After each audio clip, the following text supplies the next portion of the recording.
PDM की खुसूसी committee के इजलास में डिप्टी चेयरमैन सेनेट की निशस्त JUI जबकि अपोजिशन लीडर की निशस्त नून लीग को देने का फैसला किया गया। कमेटी के फैसले से पीडीएम सरबराह को आगाह किया जाएगा। बात करेंगे डॉन न्यूज के नुमाइंदे जावेद हुसैन से। जावेद हुसैन, इजलास का अहवाल बयान कीजिएगा। जावेद हुसैन सर, आप तक बहाल करने की कोशिश करते हैं। आपको एक बार फिर से बताएं, पीडीएम की खुसूसी कमेटी के इजलास में डिप्टी चेयरमैन सेनेट की निशस्त JUI को जबकि अपोजिशन लीडर की निशस्त नून लीग को देने का फैसला किया गया है। बात करेंगे जावेद हुसैन से। जावेद हुसैन, मजीद क्या फैसले किए गए इजलास में?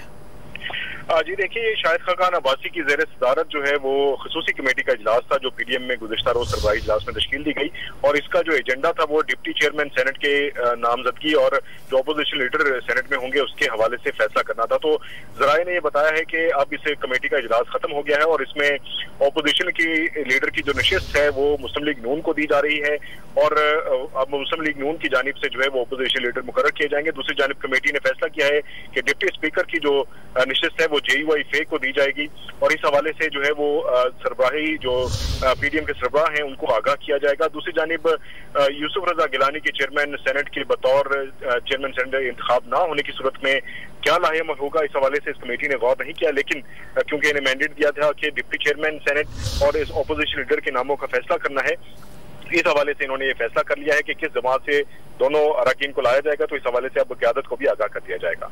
जी, बहुत शुक्रिया जावेद हुसैन, इजलास का अहवाल हमें बयान कर रहे थे।